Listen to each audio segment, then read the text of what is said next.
Բարև ձեզ, այսօր մեր տաղավարում է պատմաբան քաղաքագետ Արմեն Այվազյանը։ Պարոն Այվազյան, բարև ձեզ, շնորհակալ եմ մեր հրավերը ընդունելու համար։ Բարև ձեզ։ Պարոն Այվազյան, արդեն ակնհայտ է, հայտնի է, Իրանի հոգևոր առաջնորդը մահացել է եւ այս փուլում պետք է հասկանալ Իրանի կառավարումը ինչպես է լինելու եւ արդյոք այս իրավիճակ, այս լարվածությունը, այս հարձակումը կստիպի Իրանին փոխել կառավարման ձևը, ինչին ձգտում է Միացյալ Նահանգներն ու Իսրայելը եւ ունենալ իրենց համար ավելի ցանկալի թեկնածու, ցանկալի իշխանություն։ Մի քանի հարց մի անգամից տվեցիք։ Տեսեք, սկսենք այն փաստից, որ պարզվում է, այսօր հայտարարվեց այդ մասին, Այաթոլլահ Խամենեին սպանվել է 3 առավոտյան, հենց առաջին հարվածներից, բայց ուշադրություն դարձնենք այն փաստի վրա, որ ընդամենը 1-2 ժամ հետո Իրանը հասցրեց իր հակահարվածները, այն էլ մեծ ուժգնությամբ եւ տարբեր ուղղություններով, եւ Իսրայելին եւ տարածաշրջանի այն մի քանի պետություններին, մոտ 7 պետությունների, որոնք իրենց տարածքում ունեն ամերիկյան ռազմական բազաներ։ Սա ինչի մասին է խոսում։ Սա խոսում է այն մասին, որ ղեկավարությունը արդեն իսկ կառուցված էր ռազմական եւ ռազմաքաղաքական ղեկավարությունը այնպիսի մոդելով էր կառուցված, որ անգամ պետության առաջին դեմքերի վերացնելուց հետո պետությունը չի կործանվում, այլ այդ հաջորդականությունը պահպանվում է եւ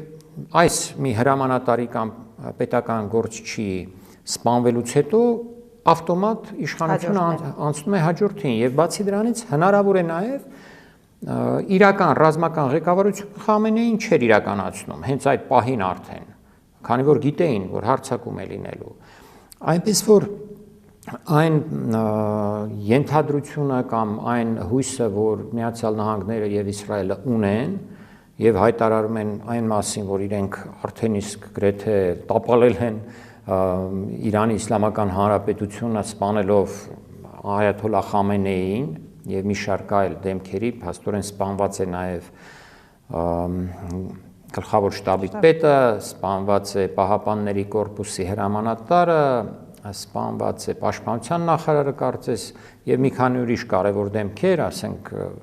Խամենեիի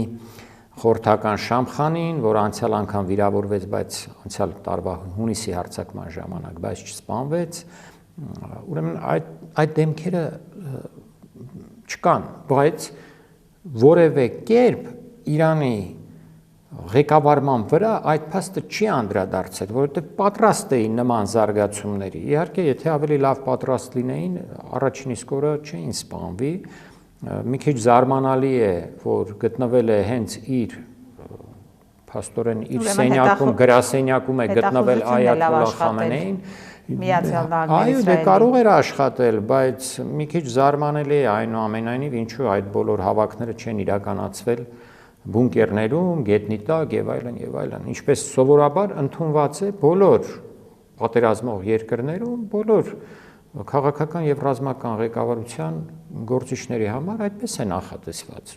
Իրանում այսօր երկրորդ անգամ է, որ նույն ծուղակի մեջ են ընկնում, բայց ամեն դեպքում պետության կառավարումը շարունակվում է գրեթե նույն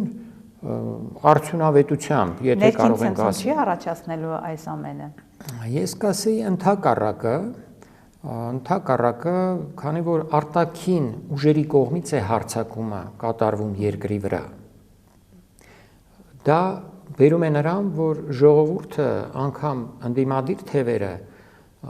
համախմբվում են երկրի դրոշի ներքո եւ փորձում են պաշտպանվել, քանի որ հասկանում են, որ արտաքին ուժերը չեն բերելու Իրանին, այն էլ թշնամական արտաքին ուժերը, այն ուժերը, որոնք միշտ թշնամանաբար են տրամադրված եղել եւ տեսել են նաեւ մարդիկ, թե ինչպիսի հետևանքներ են ունեցել Ամերիկա-իսրայելյան եւ ՆԱՏՕ-ի հարձակումները, ներխուժումները, Մերձավոր Արևելյան այլ պետություններ, օրինակ Իրաք, իրենց հարևան ինչպիսի հետևանքներ եղավ Իրաք փաստորեն այսօր որպես միասնական պետություն գոյություն չունի, այլ բաժանված է 2-3 այսպես մասերի, քրդական մասն է, մի քիչ կենտրոնական մասն է, շիաները իրենց նույնիսկ ռազմական ուժեր ունեն եւ այլն։ Միասնական պետություն որպես Իրաքը չկա։ Սիրիայի նկատմամբ ինչպիսի հետևանքներ ունեցավ հարձակումը, Սիրիան նույնպես որպես ուժեղ ռազմական առումով հատկապես ուժեղ պետություն ոչնչացվեց, Սիրիայի բանակն է ոչնչացվել, Սիրիայի ինքնիշխանությունն է տուժած, նույնպես ներսում հազար ու մի խնդիրներ են տարբեր խմբերի միջև, թե ինչպիսին կլինի Սիրիայի ապագան պարզ չէ, ամենայն հավանականությամբ դեռ չի ավարտվել այդ պատմությունը։ Լիբիայում տեսել են ինչպիսի հետևանքներ է եղել մինչև այսօր Լիբիայում կիսա քաղաքացիական պատերազմի մի այսպիսի կիսավիճակ է, նույնպես երկիրը բաժանված է 2-3 մասերի, այսինքն այդ ամեն ինչը տեսել են եւ գիտեն պատմական փորձով, թե ինչին կարող է բերել ամերիկյան եւ իսրայելյան այս հերթական հարձակումը։ Այն հույսը, որ այսպես հաստատակամորեն արտահայտում է Թրամփը եւ Նեթանյահուն, թե իբր հիմա շուտով ներքին ուժերը ոտքի կանգնեն, հետո հեշտ կլինի արդեն բանակցել Իրանի հետ։ Պատերազմի ժամանակ ինչպես կարող են այն ուժերը, որոնք ընդդիմադիր են, ռադիկալ ընդդիմադիր ուժերը, ինչպես կարող են բողոքի դուրս գալ եւ ինչ-որ բողոքի ցույցեր անցկացնել։ Այսինքն Թրամփի նպատակը կառավարման ձևի փոփոխությամբ հազիվ թե իրականանա, ոչ թե հազիվ թե, այլ այս փուլում այդպիսի բան բացառվում է։ Ընդհակառակը սա բերելու է ավելի, ասում եմ, կարծրացմանը։ Իրենց հույսը որն է, այդ ընդդիմադիրներն են, մեկ, երկրորդը փոքրամասնություններն են, ավելի մեծ հույսը, գուցե փոքրամասնություններն են, քրդերը հյուսիս արևմուտքում, ազերիները հյուսիսում, արաբները հարավ-արևելքում եւ բելուջները ուրեմն չկներեք, արաբները հարավ-արևմուտքում եւ բելուջները հարավ-արևելքում։ Սրանք են նրանց հույսը, բայց դա էլ դժվար թե իրականանա, որովհետեւ երկիրը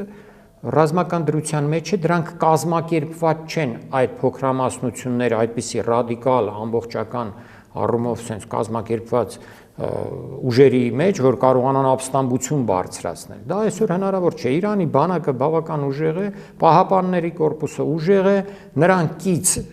աշխարհազորային, այսպես ասած, ուժերը բասիջը շատ է եւ թվականակով եւ դարձյալ գաղափարապես շատ այսպես ամուր կանգնած են պետության ղեկավարության թիկունքում, այնպես որ դա գրեթե բացառվում է։ Մի տարբերակ կարող էր լինել, որը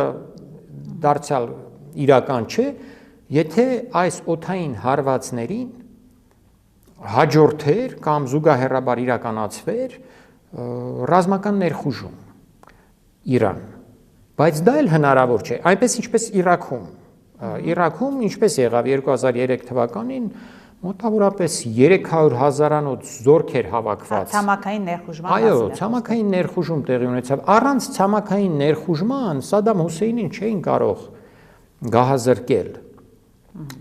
Ցամաքային ներխուժումն էլ եղավ այն բանից հետո, երբ մի տարի մոտ շարունակ կուտակեցին ուժերը, կուտակեցին Սաուդյան Արաբիայում, հատկապես Քուվեյթում, մոտ 300,000-անոց մի այսպես բանակ էր, որի մեծ մասը մոտ 250,000-ը Միացյալ Նահանգների զինված ուժերն էին,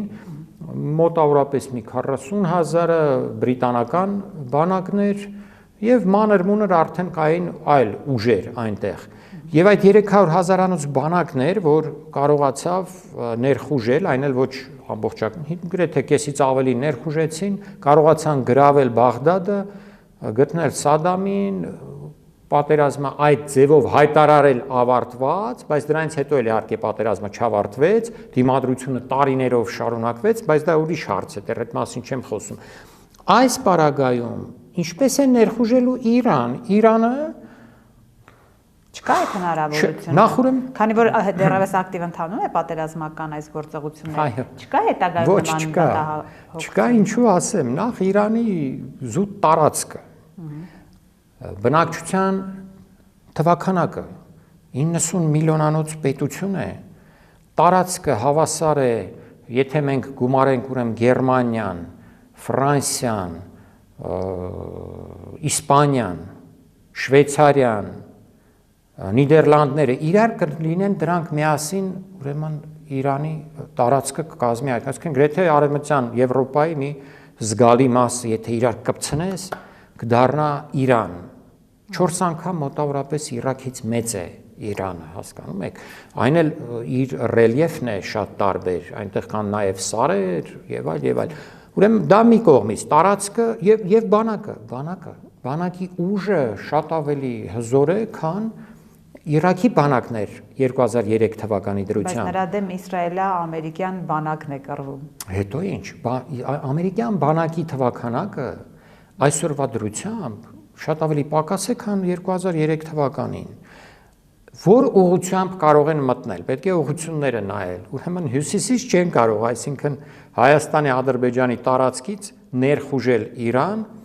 չեն կարող, չկան, այնտեղ ուժեր չկան այդքան, ամերիկյան կամ իսրայելյան զորքեր չկան։ Ադրբեջանից Ադրբեջանում կարող են հաստատ կան օբյեկտներ, կարող են լինել հատուկ անգամ հիշում եմ, որ կար տեղեկություն, որ այնտեղից անօթաչու սարքեր Այո, բայց մենք խոսում ենք ցամաքային զինված ուժերի մասին, այսինքն խոսում ենք մեծ, քանակապես մեծ ուժերի մասին, բրիգադներ, բանակներ եւ այլն, որ կարողանան ներխուժել Իրանի պես երկիր, որտեղ բանակը գործում է, ուժեղ բանակ է, զենքով, զինամթերքով, ամեն ինչով ապահովված է։ Ուրեմն հյուսիսից չեն կարող։ Թուրքիայում էլ չկան, Թուրքիայից էլ չեն կարող այն լեռնային բարդ ռելիեֆ ունեցող տարածքից։ Իրաքից չեն կարող, այնտեղ էլ չունեն այդքան ուժեր։ Սա ուրեմն մնում է Պակիստանից չեն կարող մյուս հատվածը, այն վերևից Թուրքմենստան եւ Տաջիկստան այդ հատվածից էլ չեն կարող, այնտեղ էլ չունեն զորքեր։ Միակ իրատեսական ուղղությունը, որով կարող են ներխուժել Իրան, ծովային ուղղությունն է։ Բայց ծովային ուղղությամբ այդպիսի ներխուժում իրականացնելու համար դարձյալ չունեն համապատասխան ռեսուրսներ։ Ոչ նավերը կարող են մոտենալ այդքան Իրանին։ Տեսեք, այսօր նավատորմը ամերիկյան տարել են հարյուրավոր կիլոմետր հեռու Իրանի տարածքից, որ Իրանի հրթիռներն ու ԱԹՍ-ները չխփեն։ Հարյուրավոր կիլոմետր հեռու է այն Աբրահամ Լինկոլն ավիակիրը։ Ինքն է վախենում մոտենա, ուր մնաց մոտենան դեսանտային նավերը, որոնք պետք է իբր զորքեր բերեն։ Մյուս կողմից Միացյալ Նահանգների ծովային հետևակը, որը հենց պետք է իրականացնի այդ ներխուժումը, քանի որ ծովից է լինելու այդ ներխուժումը, չէ՞, իբր։ Նրա թվականակը այսօր ընդհանուր առմամբ մոտ 170-180 հազար է։ Այնտեղ մի քիչ էլ մի 40 հազար էլ ռեզերվ ունեն, թե 50 հազար։ Այդ ուժերը ամբողջությամբ ծովային հետևակի ուժերը հավաքեն ամբողջ աշխարհից, բերեն հենց միայն այդ ուղղությամբ վրա, շատ մեծ խնդիրներ է առաջացնելու մյուս տեղերում Միացյալ Նահանգների համար։ Այդ բոլորին որ բերեն այնտեղ, այդ Թայվանը կարող է հարձակվել շատ հեշտությամբ արդեն եւ նաեւ իր սպառազինությունները, եթե մաշեցնեն, օգտագործեն այս ճակատում, Թայվանում կարող է խնդիրներ ունենալ, վերջապես Չինաստանը կարող է հարձակվել, գրավել Թայվանը եւ չկարողանա Միացյալ Նահանգները օգնել։ Հարմար առիթ է Չինաստանը օգտվել դրանից։ Այո, շատ հարմար առիթ կարող է լինել, նույնիսկ առանց այդ ցամաքային ներխուժման, հիմա կասեմ այդ հրթիռների պահի մասին։ Ուրեմն ցամաքային ներխուժման մասին նաեւ չի կարելի խոսել այն պատճառով, որ Միացյալ Նահանգների հասարակությունը եւ ժողովուրդը ընդհանրապես դա չի ընդունի, որտեղ ցամաքային ներխուժում նշանակելու է հարյուրավոր եւ հազարավոր սպանվածներ։ Այսօրվա դրությամբ Միացյալ Նահանգների ժողովրդի մեծամասնությունը արդեն իսկ դեմ է այս պատերազմին, այս վերջին շաբաթների հարցումները այնտեղ որ անցկացվում են, տարբեր հարցումներ։ Մոտավորապես 70-ից 80% բնակչության դեմ էր այս պատերազմին։ Դեռ հայտնի չի սրա տակից Թրամփը ինչպես է դուրս գալու։ Միջանկյալ ընտրություններ ունի դեռ նոյեմբերին։ Ուրեմն ընդհանրապես ել չեմ ասում որ իսրայելյան բանակը կարող է ներխուժել Իրան, բացառված բաներ են դրանք, հասկանում եք։ Այնտեղ նրանք հանդիպելու են բազմաշերտ այսպես պաշտպանության, չեն կարողանալ։ Մի խոսքով չի ստացվելու։ Չէ, դա բացառված է, ուղղակի ցամաքային ներխուժման մասին խոսել ընդհանրապես չարժի։ Կարող են փորձել օգտագործել հատուկ նշանակության մանր-մունր ջոկատներ, բայց դրանք էլ վտանգի տակ են հայտնվելու, այդպես օրինակ փորձեցին 1979 թվականին, երբ Թեհրանում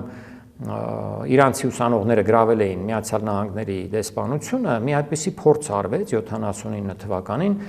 իջեցնել այնտեղ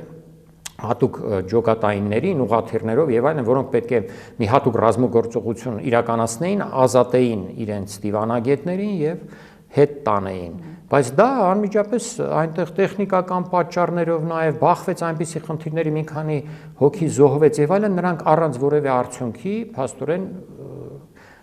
դուրս գնացին երկրից անփառունակ կերպով։ Եվ դա հիշում են շատ լավ։ Այսինքն նույնիսկ եթե հատուկ ջոկատայիններ օգտագործել, մեծ խնդիրներ չես կարող դրանց միջոցով լուծել եւ այդ հատուկ ջոկատայիններն էլ կարող են իրենք այնտեղ տեղում ոչնչացվել։ Ուրեմն այս ցամաքայինը եթե բացառվում է, մնում է միայն օդային հարձակում։ Օդային հարձակմամբ կարող են մեծ վնասներ հասցնել Իրանին, բայց ռեժիմ այսածը կամ այսպես այդ պետական կառավարման ձևը ղեկավարությունը փոխել չեն կարողանալու։ Սա նույնպես բացառվում է։ Ինչի վրա են հաշվարկել, ասացի, փոքրամասնությունների եւ ներքին ընդդիմության, բայց ես չեմ կարծում, թե դա իրատեսական հաշվարկ է։ Անհնար է այսօր պատկերացնել մի ներքին ըմբոստություն մասսայական Իրանում, որը տեղում, ասում եմ, մարդիկ եթե ով է փորձելու հիմա դուրս գալ փողոց եւ կոչ անել ինչ որ փոխել կառավարությունը։ Պատերազմական դրության փոխվում է,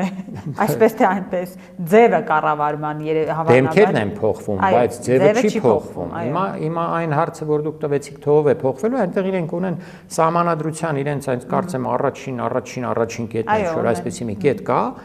որով նախատեսվում է գերագույն առաջնորդի մահվան դեպքում իշխանությունը անցնում է ժամանակավորապես 3 հոգու, դա երկրի նախագահն է, դա գերագույն դատարանի ներկայացուցիչներից մեկն է եւ դա հոգեվոր խորհրդի ներկայացուցիչներից մեկն է։ Հիմա այդ 3-ին անցել է Փեզեշքյանն եւ եւս 2 հոգի անունները չգիտեմ, այդ 3-ով նոմինալ ձևով նրանք պետք է իշխանություն իրականացնեն։ Իսկ իրական իշխանությունը այսօր ամենայն հավանականությամբ գտնվում է Պահապանների կորպուսի հրամանատարության եւ Լարիջանի ձեռքին, ով նշանակվել էր, եթե չեմ սխալվում, 1.5 ամիս առաջ այնտեղ ազգային անվտանգության խորհրդի նախագահ եւ հենց Լարիջանին էլ քաղաքական առումով վերահսկում է։ Այսինքն ավելի շատ ռազմական կառավարում է լինելու, եթե դա ռազմաքաղաքական, Լարիջանին քաղաքական դեմք է, բայց նա շատ մոտ է Պահապանների կորպուսի հրամանատարությանը եւ փաստորեն Լարիջանին եւ Պահապանների կորպուսն են այս պահին իրականում ղեկավարում Իրանը, ոչ թե Փեզեշքյանը կամ չգիտեմ մեկ այլ ուրիշ մարդ։ Նոմինալ ձևով իշխանությունը անցել է, ասացի, այդ 3 հոգուն, որոնք հետո պետք է կազմակերպեն գերագույն նոր հոգևոր խորհրդի ընտրությունները, այնտեղ մի քանի տեխնացուի անուն է տրվել, որոնցից մեկը Այաթոլլահ Խոմեյնի, ոչ թե Խոմեյնիի թոռն է, բայց եւս մի քանիսը կան, տարբեր, հիմա չխորանամ, ամեն մեկը իր այսպես ասած դիրք ունի, մեկը մոտ է Պահապանների կորպուսին, իր անցած փորձով եւ ամեն ինչով, մյուսը ավելի հեղինակավոր է հոգեվոր շրջանակներում եւ այլն, թե ինչպիսի ընտրություն կատարվի, այս պահին դժվար է ասել, գուցե այդ մի քանիսից ոչ մեկն էլ չլինի, այլ բոլորին։ Այսինքն մեծ հաշվով, պարոն Այվազյան, կարող ենք այս պահին ֆիքսել, որ այն կառավարման ձևը, որ ունեցել է Իրանը մինչ այս, շարունակելու է, ժառանգական առաջ է գնալու եւ փոփոխություններ գուցե դետալների, ինչ որ մարտավարության, բայց բուն ձևը իշխանության կառավարման մնալու է նույնը։ Այո, սահմանադրության համաձայն է ընթանալու այդ գործընթացը։ Բոլոր պետությունների սահմանադրություններն ունեն այդպիսի կետ, թե ինչ է լինելու, եթե հանկարծ պետության առաջին դեմքը զոհվում է կամ մահանում է բնական պատճառներով, ինչը դրանից հետո տեղի ունենում։ Եվ այս ամենը, կներեք, սկիզբ առավ այն տևական շրջանում բանակցություններ էին գնում միջուկային զենքի հետ կապված, արդյոք այս առումով հետքայլ կլինի, այսինքն այս ամեն ինչը ի վերջո կհանգեցնի միջուկային այդ բանակցություններում Իրանի հետքայլին։ Եկեք ես մի հարցը մի քիչ շատ փոքր շարունակեմ, հետո այդ միջուկային հարցի մասին խոսենք, շատ կարևոր հարց է։ Հիմա շատ հետաքրքիր կլինի նաև տեսնել ով է հոգևոր առաջնորդը լինելու եւ ում ձեռքն է իրականում անցնելու իշխանությունը, որովհետեւ եթե Միացյալ Նահանգների եւ Իսրայելի հույսը այն էր, որ Ալի Խամենեին ոչնչացնելուց հետո իշխանության է գալու ավելի իրենց իրենց պայմաններին համաձայնվող, այսպես համակերպվող մի դեմք, որը ել ավելի մեծ զիջումների կգնա, ամենայն հավանականությամբ տեղի ունենալու հակառակը, այսինքն գալու է Ալի Խամենեի փոխարեն ավելի ռադիկալ գործիչ, ոչ թե ավելի ռեֆորմիստ գործիչ։ Հասկանում եք, տեսեք Թրամփը իր հայտարարության մեջ ասաց Խամենեի սպանությունից հետո դիվանագիտությունը ավելի մեծ շանս է ստանում։ Ոչ, դրանից հետո դիվանագիտության դերը ել ավելի պակասելու է, որտեղ դիվանագիտություն արդեն երկրորդ անգամ է բանակցությունների մեջ մտնելով, խաբեության նպատակով մեջ մտնելով բանակցությունների մեջ, որովհետև ըստ տարբեր տեղեկությունների որոշումը ընդունվել էր հարձակման մասին դեռևս անցյալ տարվա դեկտեմբերի վերջին բայց ձևական բանակցություններ այո, ձևական բանակցություններ Թրամփի մոտ իր Մար-a-Lago Ֆլորիդայում այդ տանը Նեթանյահուի այցելության ժամանակ էր ընդունվել որոշումը։ Իսկ բանակցությունները ընթանում էին զուտ ձևական, այսպես ասած, նպատակով խաբեության, մարդկանց բթացնելու զգոնությունը բթացնել, բայց այս անգամ այդ զգոնությունը այնքան էլ չեն կարողացել բթացնել, ինչպես եթե հունիսին այդ պատասխանները ավելի ուշ եղան, մոտ 10 ժամ տևեց, 8, 10, 12 ժամ հետո պատասխանեց Իրանը իր հրթիռներով, այս անգամ ասում եմ 1-2 ժամ հետո արդեն պատասխանները գնացին։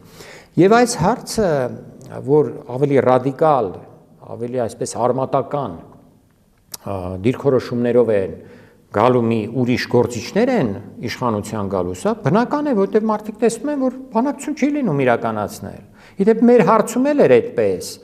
Մենք էլ անիմաստ բանակցությունների մեջ էինք տասնամյակներով Ադրբեջանի հետ։ Թող ոչ ոք չասի, թե դրանք լուրջ բանակցություններ են եղել, որտեղ Ադրբեջանը միշտ հանդես է եկել անզիջում դիրքորոշումներով, պահանջելով ասպես ամբողջական վերահսկողություն Արցախի վրա եւ որևէ զիջում չկատարելով։ Այնպես որ մեզանում էլ են նմանատիպ սխալներ կատարվել։ Չեմ կարծում, թե Իրանում սրանից հետո նույնպես այդպիսի սխալների գնան։ Իսկ այս հարցը կապված է միջուկային հարցի հետ։ Ինչու՞։ Որովհետեւ եթե Ալի Խամենեին տվել էր իր ֆեթվան, այսպես ասած, կրոնական հրովարտակը այն մասին, որ չի կարելի արտադրել միջուկային զենք, քանի որ այդ զենքը անբարոյական է եւ կրոնական հիմունքներով արգելել էր այդ զենքի արտադրությունը, թե մենք չգիտենք ինչ աստիճանի է հիմա հասել այնտեղ, գուցե 1-2 հատ էլ նույնիսկ ունենան կիսապատրաստ վիճակում, ոչ ոք չգիտի։ Այս անգամ Խամենեի ոչնչացումից հետո իր հրովարտակը կարող է վերանայվել եւ գնան արդեն Հյուսիսային Կորեայի ճանապարհով։ Տեսեք, հիմա ոչ ոք չի համարձակվում Հյուսիսային Կորեայի վրա հարձակվել, թեև Հյուսիսային Կորեան շատ ավելի փոքր պետություն է իր տարածքով, ռեսուրսներով, բնակչությամբ, քան Իրանը։ Շատ ավելի, անհամեմատ է իր հզորությամբ, բայց քանի որ Հյուսիսային Կորեայի ղեկավարությունը այդքան իմաստություն ունեցավ, ռազմավարական իմաստություն, եւ ստեղծեց ատոմային զենք, եւ բացի այդ մարտագլխիկից էլ կամ զենքից ռումբից ստեղծեց նաեւ դրա կրող, այսպես ասած,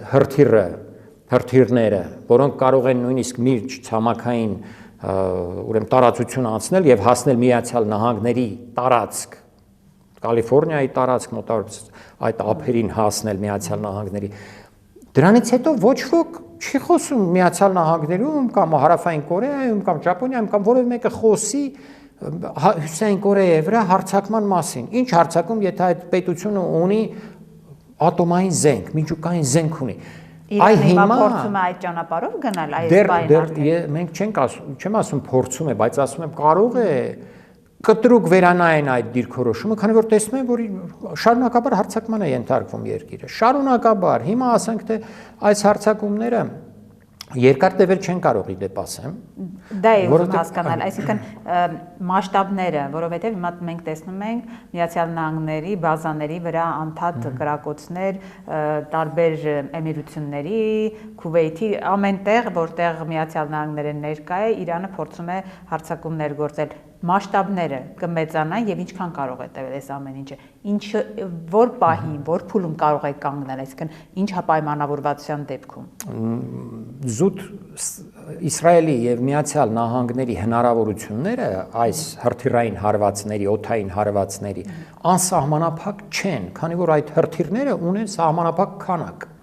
Եվ սահմանափակ քանակ ունեն ավելի շատ նրանց հակաօդային պաշտպանության հրթիռները, պատրիոտները հիմնականում։ Խոսքը այդ հեռավար հրթիռների մասին է, որը Իրանն է հասնում միջև, ավելի բաչել եթե ասենք։ Եվ դրանց մասին է խոսքը, եւ բալիստիկ հրթիռները, թոմագավքները ամերիկյան, Իսրայելն էլ ունի իր հրթիռները, որոնք մի քիչ ավելի կարճ տարածության վրա են գործում, այդքան երկար չեն, բայց դրանք շատ սահմանափակ են թվականակով։ Եվ խոսքը նաև հակաօդային պաշտպանության հրթիռների մասին է։ Նրանք էլ են ավարտվելու այն հրթիռները, որոնցով հարվածում են Իրանին, այսպիսի ինտենսիվությամբ պատերազմը եթե զարգանա, եւ ավարտվելու են ավելի շուտ հակաօդային պաշտպանության հրթիռները, պատրիոտները եւ ՍԱԴ-ները, հակաբալիստիկ ուրեմն հրթիռները, որովհետեւ սովորաբար, երբ բալիստիկ հրթիռը գալիս է քո վրա, արձակում ես երկու հրթիռ նրա դիմաց։ Այսինքն մի հրթիռով կարող է չխփես երկու հատ ես արձակում։ Իրանը ունի հազարավոր բալիստիկ հրթիռներ։ Դեռևս չի օգտագործել այդ հրթիռների նորագույն ձևերը։ Հիմա Իսրայելը եւ Միացյալ Նահանգներն ասում են, թե մենք ոչնչացնում ենք այդ հրթիռները, այդ հրթիռների արձակման կայանները եւ այլն, բայց չեն կարող ոչնչացնել, որովհետեւ ցրված են ամբողջ երկրով մեկ եւ գետնի տակ են դրանց մեծ մասը։ Հասկանում եք, չեն կարող այդպես հեշտ ու հանգիստ ոչնչացնել։ Ինչպես անցյալ անգամ 12 օրվա պատերազմի ժամանակ չկարողացան, այս անգամ էլ չեն կարողանալու։ Եվ մոտ 10 օր հետո, 15 օր հետո արդեն զգացվելու է այն հրթիռների, հարձակողական հրթիռների եւ պաշտպանողական հրթիռների պակասը եւ Իսրայելի մոտ, եւ Միացյալ Նահանգների մոտ եւ Միացյալ Նահանգների մյուս դաշնակիցների մոտ այդ տարածաշրջանում, Կատարն է, Քուվեյթն է, Սաուդյան Արաբիան, մնացածը եւ այլն։ Հարցի մեջ կարող են մտնել նաեւ Իրանի դաշնակիցները, այսինքն Եմենի հութիները, որոնք նույնպես ունեն մեծ հրթիռային ներուժ։ Եվ եթե հիշում եք, անցյալ տարվա գարնաններ, մոտավորապես 1.5 ամիս Միացյալ Նահանգները եւ Իսրայելը անդադ հարձակումներ գործեցին Եմենի վրա, բայց չկարողացան հաղթել Եմեն։ Այդ եթե Եմենին չկարողացան հաղթել, հիմա ինչպես են կարողանալու հաղթել, այնտեղ չկարողացան պետական կառուցվածք փոխել, չգիտեմ, ցամաքային ներխուժում իրականացնել, բայց ոնց են կարողանալու Իրանին հաղթել։ Հասկանում եք, սրանք պարզագույն հարցեր են, բայց այս պարզագույն հարցերը զարմանալիորեն Միացյալ Նահանգներում եւ Իսրայելում չգիտես ինչու նրանք իրենց չեն տվել կամ ինչ սխալ կանխադրույթների մեջ են ընկել, այսպես վերցրել են այդ կանխադրույթները, սխալ վերլուծությունները որպես հիմք եւ սկսել են այս հարձակումը։ Այո, իրանք մեծագույն վնաս են հասցնելու Իրանի տնտեսությանը, Իրանի պետությանը, հազարավոր մարդիկ են սպանվելու եւ արդեն իսկ երեկվա դրությամբ ավելի քան 200 մարդ սպանվել է 700։ Իդեպ այս առումով մի հարց մենք մշտապես խոսում ենք ժողովրդավար մարդու իրավունքները պաշտպանող Միացյալ Նահանգների արևմուտքի մասին, բայց հարվածներից մեկը աղջիկների տարական դպրոցի 100-ից ավել երեխա է զոհվել։ Հիմա օրինակ ինչու որևէ մեկ այդ նույն արևմուտքից չի խոսում, չի բարձրաձայնում, չի ասում, այսինքն իրենց կարելի է, երբ որ իրենց պետք է։ Գազայում տեղի ունեցավ ցեղասպանություն եւ այն շարունակվում է այսօր, իսկ ինչ եղավ,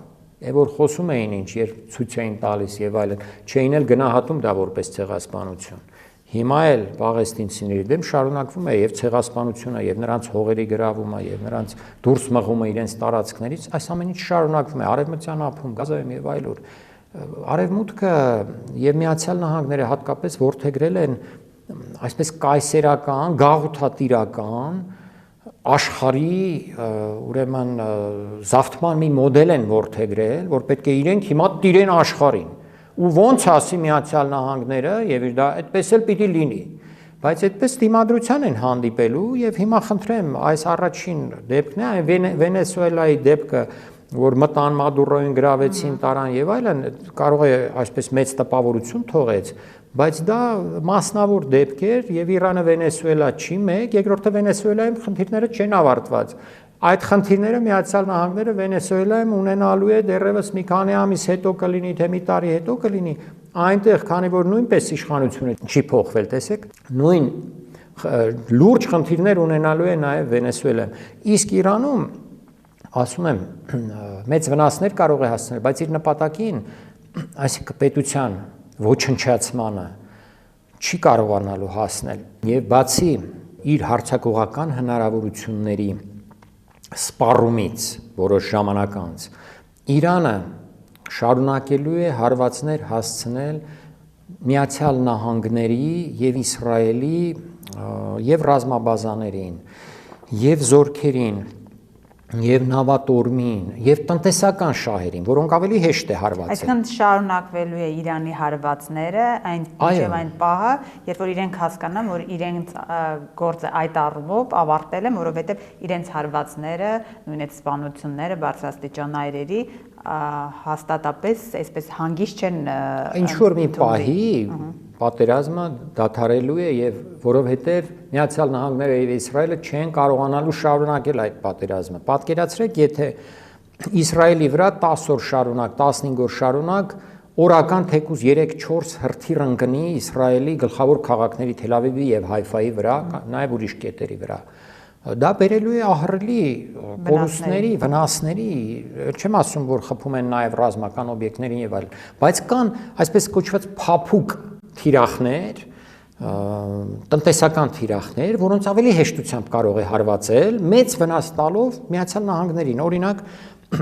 Միացյալ Նահանգների ընկերություն, այդ ամերիկյան ընկերություններին, որոնք Սաուդյան Արաբիայում, Քաթարում, Քուվեյթում եւ այլուր ունեն այդ տարածքում ունեն մեծ բազմամիլիարդանոց այսպես բաներ բիզնեսներ, այսինքն նավթային, գազային ընկերություններ, Շևրոնն է, Էքսոնմոբիլն է, չգիտեմ, մյուսներն են, տուրիստական ամենամեծ ուղղությունները հիմա կաթվածար վիճակում են։ Տուրիստականն էլ, բայց տուրիստականից բացի եթե հարվածում ես նավթա այդ գազային համալիրներին, արդյունաբերությանն ես հարվածում, փակում ես ուրեմն Հորմուզի նեղուցը, դրանով ահռելի հարված է հասցնում արդեն նույնպես Միացյալ Նահանգներին։ Տեսեք, Հորմուզի նեղուցը Իրանը երեք հայտարարեց, որ փակել է, իսկապես ոչ մի նավ չէր գնում գալիս այդ նավթ տանող բերող կամ խտացված գազել են տանում բերում, բավական մեծ թվականակով աշխարհի նավթի առևտրի 20%-ը Հորմուզի նեղուցով է իրականանում, իսկ խտացված գազը 30%-ն է Հորմուզի նեղուցով գնում գալիս։ Այսօր հայտարարել են, թե լավ, բացում ենք ճանապարհները, բացի ամերիկյան նավերից, որովհետև այդ նեղուցը շատն է, այսպես ամենանեղ տեղը 33 կիլոմետր է, որտեղ մինչև 50 կիլոմետր մոտավորապես ձգվում է, շատ հեշտ է Իրանի համար դա փակելը, հազար ձև ունի փակելու, մենակ ականապատի այսինքն տնտեսական մեծ խնդիրներ ստեղծել տարբեր երկրների համար։ Որտեղ հարվածները, տեսեք, Ռուսաստանը հարվածում է էներգետիկային, Ուկրաինայի, դա պատերազմական գործողություն է, չէ՞։ Նրանք էլ են հիմա հարվածելու Իրանի նավթային ընկերություններին եւ այլն։ Տեսնենք երբ է փուլը դրան հասնելու։ Նրանք հարվածելու են, հենց առաջին հարվածը եղավ նավթա արդյունաբերական օբյեկտներին, անմիջապես Իրանը կխփի Սաուդյան Արաբիայի, մյուսների այդ օբյեկտներին։ Եվ պարոն Այվազյան, ամփոփելով հարցազրույցը հասնենք Հայաստանին, Հայաստանի հետ կապված այս իրավիճակը տնտեսապես, քաղաքականապես ինչ խնդիրներ կարող է Հայաստանի համար ստեղծել եւ այս փուլում Հայաստանի իշխանությունը ինչ կեցվածք պետք է ընդունի, այսօր անվտանգության խորհրդի նիստ է եղել, բայց դրան հաջորդել է Նիկոլ Փաշինյանի ներկուսակցական քարոզարշավը, որը ըստ էության ներկուսակցական չէ, ստացվում է, որ քարոզչություն է իրականացվում։ Մենք ինչ խնդիրների առաջ կարող ենք կանգնել, եթե պատերազմի մասշտաբները մեծանա եւ թեժությունը ավելանա։ Բազմաթիվ եւ տարբեր խնդիրների։ Տնտեսական խնդիրներ, Իրանից եկող գազը կարող է կանգ առնել, ճանապարհը կարող է փակվել, Հայաստան կարող են մտնել 100 հազարավոր գաղթականներ, Միացյալ Նահանգների եւ ուրեմն Իրանի միջև այդ գործողությունների պատճառով ինչ-ինչ մեր տարածքի վրա նույնպես կարող են ինչ-որ բաներ տեղի ունենալ, Ադրբեջանը եւ Թուրքիան կարող են ակտիվանալ, Ադրբեջանին կարող են ստիպել իր արևմտյան տերերը ինչ որ գործողություններ իրականացնել Իրանի դեմ, դրա պատճառով Իրանը կարող է հարվածել Ադրբեջանին, Ադրբեջանը կարող է փորձել ներխուժել Հայաստան, զգալով Իրանի մի պահ իրեն թված, եթե թվա որ թուլացել է Իրանը, կարող է ներխուժել Սյունիք, որտեղ Սյունիքը մեզ համար պահում էր Իրանը։ Այն թեզը, թե արևմուտքն է Սյունիքը փրկել,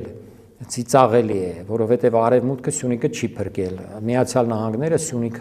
Սյունիքի տարածքը Հայաստանից անեքսիայի են ուզում ենթարկել 99 տարով, դա նշանակում է հավերժ։ Այսպիսի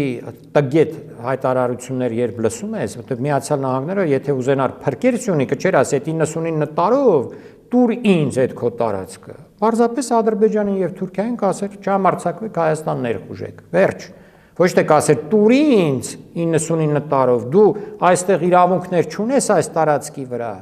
Բացառիկ իրավունքներն ինձ են պատկանում, շինարարություն, այն, անվտանգության անձնակազմ կարող եմ բերել այդտեղ, տեղակայել, թե դա ինչ է նշանակում այդ անվտանգության անձնակազմ, իսկ եթե բերի տեղակայի Իրանի հետ այսպիսի հարաբերությունները, պարզ չի, որ այդ իրար հետ մի օր կռիվ ա լինելու, չէ, պատերազմ ա լինելու։ Այսինքն մեր կառավարությունը այնքան ապաշնորհ գտնվեց, այնքան թուլություն ցուցաբերեց եւ թուլություն էլ չէր սա, ընդհանրապես կատարեց այն թելադրանքները, որոնք իրենց ասված էին, որ մեզ այսօր հասցրել է այսպիսի թույլ վիճակի, որ Հայաստանի տարածքն է արդեն վաճառում։ 99 տարով հանձնել, դա նշանակում է վաճառել սեփական տարածքը, հանել է վաճառքի սեփական տարածքը, հասկանում եք։ Այն էլ վաճառել գերտերությանը, այդ տարածքը դա նշանակում է վերջ։ Տեսնենք թե ինչպես կավարտվի այս պատերազմը եւ տեսնենք թե դրանից հետո ով կընկնի Միացյալ Նահանգների այսօրվա իշխանությունը, Թրամփը կընկնի, որը բավական հավանական է, թե Իրանը այնքան կթուլանա, որ այստեղ կարողանան ինչ-ինչ ուրեմն շարժեր կատարել արդեն ադրբեջանցիները էլ ավելի լկտիանալ։ Ես կարծում եմ Միացյալ Նահանգները այս անգամ հանդիպելու այնպիսի դիմադրության եւ արդեն իսկ մեկ օրը այս 24 ժամը բավարար է, որ տեսնենք թե ինչպիսի ուժգին հարված է տվել Իրանը, կարողացել տալ, եթե այդքան հզոր էր նրանց հարվածը, ինչպես Իրանը կարողացավ 7 եւ 8 պետության հարվածել, պետության տարածք խոցել, ռազմական բազաներ խոցել, թիրախավորել կարևոր օբյեկտները, օրինակ ռադարը խփվեց Բահրեյնում, բոլորի աչքի առջև տեսան բոլորը եւ այլն։ Սա նշանակում է Իրանի կարողությունները դեռևս շատ են եւ այդքան հեշտությամբ չեն կարողանալու ճնշել։ Այս պատերազմը կշարունակվի այս ինտենսիվությամբ, հավանաբար եւս 1-2 շաբաթ, այնուհետեւ ինտենսիվությունը համենայն դեպս կպակասի, այսպես հավանականորեն։ Վտանգներ կան շատ մեծ նաև, վտանգներ կան, որ եթե ինչ-որ մի կողմը, քանի որ Իսրայելը և Միացյալ Նահանգները միջուկային պետություն են, եթե տեսնեն, որ իրենք կարող են պարտության մատնվել և չեն իրենց ուժերը այս օդային հարվածներով հարց չեն լուծում և ուրիշ խնդիրներ են առաջանում, օրինակ տեսեք ինչ խնդիրներ են առաջացել, Պակիստանում այսօր շիաները հարձակվել էին ամերիկյան հյուպատոսության վրա, Կարաչիում, եւ ամերիկյան ծովային հետևակայինները ըստ մի տեղեկության, ես այդպես կարդացի, կրակ էին բացել 8 հոգի զոհվել է։ Նույն տիպի հարձակում, մոտավորապես հարձակում թե բողոքի ցույց տեղի էր ունեցել Բաղդադում, Էրբիլում, հյուպատոսության տեղի է ունեցել հարձակում Էրբիլում, արդեն հարձակվել են ամերիկյան բազաների վրա հրթիռներով, տեղի է ունեցել Աֆղանստանում, Քաբուլում, այսինքն ամբողջ տարածաշրջանը բռնկվելու է։ Այն հարվածները, որ Բահրեյնի վրա որ հասցնում էր Իրանը, Բահրեյնի բնակչության 90%-ը շիաներ են, չգիտեմ, եթե տեսակ տեսանյութերը, ուրախանում էին նրանք այդ հարվածներից։ Միացյալ Նահանգները կարող է բախվել այնպիսի խնդիրների, որոնց երբեք չի բախվել։ Այդ դեպքում, եթե միջուկային երկիր է, ինչ կարող է լինել։ Եվ եթե միջուկային երկիր է, այդ դեպքում կարող է դիմել միջուկային հարվածի, իհարկե տակտիկական միջուկային ձեռք փորձելով կիրառել, բայց ամեն դեպքում դա կնշանակի արդեն էսկալացիայի բոլորովին այլ մի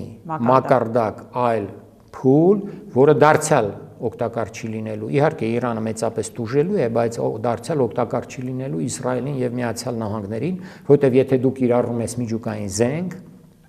Այդ ժամանակ խաղի կանոնները դարձյալ ամբողջ աշխարհում փոխվում են եւ այդպիսի զենք կարող է կիրառվել նաեւ քոդեմ։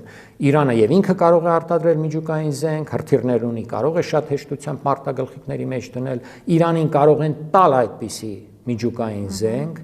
եւ կարող է նույնիսկ առանց միջուկային զենքի հարվածել Իսրայելը փոքրիկ պետություն է, հարվածել Իսրայելի եւ միջուկային այդ օբյեկտներին, ատոմակայան կա այնտեղ, կամ միջուկային այդ ռումբերը, հրթիռները, որտեղ տեղակայված են, շատ լավ հայտնի է տեղը, թե որտեղ են, դրանց հարվածել, կարող է հարվածել քիմիական արդյունաբերության գործարաններին, որոնք նույնպես մեծ վնաս կարող են հասցնել ամբողջ տարածքին, Իսրայելի այդ փոքր տարածքին, այսինքն շատ հնարավորություններ ունի նաև էլեկտրակայաններին եւ այլն, որ Իսրայելում կյանքը դարձնի այսպես դժոխք, ոչ միայն դժվար, այլև մարդիկ դժոխք դարձնի, մարդիկ թողեն փախչեն այնտեղից։ Այսինքն Իսրայելը, եթե համարձակվի կամ Միացյալ Նահանգները այդպիսի հարված հասցնել Իրանին, Իրանի հարվածը Իսրայելին այս անգամ կարող է լինել այնպիսին, որ Իսրայելը վերանա որպես պետություն։ Այսինքն մարդիկ թողեն գնան, այնտեղ ապրելու վայր չլինի այլևս։ Այսպիսի վտանգներ կան, ել չեմ ասում, որ կա Ռուսաստան եւ Չինաստան, որոնք այն պահին, երբ տեսնեն, որ արդեն Միացյալ Նահանգները, Իսրայելը երբ ասում ենք Միացյալ Նահանգներ Իսրայել իդեպ, պետք չի շատ տարանջատել։ Մեզանում շատ կա, այս սխալը շատ է կատարվում։ Իսրայելն էր օգնում Ադրբեջանին զենքով եւ այդ Իսրայելը, որ Ադրբեջանին օգնում էր, Միացյալ Նահանգները չգիտեր, որ Իսրայելը Ադրբեջանին օգնում է։ Նրանք գրեթե մեկ պետություն են եւ շատ հարցերում նույն քաղաքականությունն են վարում, ինչպես հիմա միասին հարձակում կատարեցին, չէ՞։ Ուրեմն Ռուսաստանի եւ Չինաստանի դիրքորոշումը կարող է փոխվել։ Նրանք կարող են այնպիսի օժանդակություն ցույց տալ, նաեւ Պակիստանը կարող է օժանդակություն ցույց տալ Իրանին, այնպիսի օժանդակություն, որը դարձյալ կփրկի այդ երկիրը փլուզումից եւ դարձյալ պարտված կլինեն Միացյալ Նահանգները։ Իրանի համար հաղթանակը դա նշանակում է վերապրել, նշանակում է պահպանել իր տարածքի վրա վերահսկողությունը, նշանակում է պահպանել իր պետական կառուցվածքը եւ զինված ուժերը։ Վերջ, նույնիսկ երկիրը ավերակների վերացելուց հետո, եթե Իրանը պահպանի վերահսկողությունը իր տարածքի վրա, պահպանի իր զինված ուժերը եւ պետական կառավարման համակարգը, Իրանը հաղթած է դուրս գալու այս պատերազմից եւ հայտարարելու է իր հաղթանակի մասին։ Իսկ Միացյալ Նահանգների նպատակները ինչպիսին են՝ կառավարման փոփոխություն կամ երկրի փլուզում, մասնատում եւ այլ, եւ Իսրայելի նպատակները։ Այս նպատակներին հազիվ թե Միացյալ Նահանգները հասնի եւ այդ դեպքում Միացյալ Նահանգների եւ Իսրայելի այս անհաղթելիության մասին այն միֆերը, որ կան ամբողջ աշխարհում, ուղղակի հոդս են ցնդելու։ Շնորհակալ եմ։ Եվ մենք առերեսվելու ենք բոլորովին ուրիշ մերձավոր արևելքի այս պատերազմից հետո ամեն դեպքում։ Ցանկացած ելքի դեպքում։ Ցանկացած ելքի դեպքում, այո։ Շնորհակալություն։ Խնդրեմ։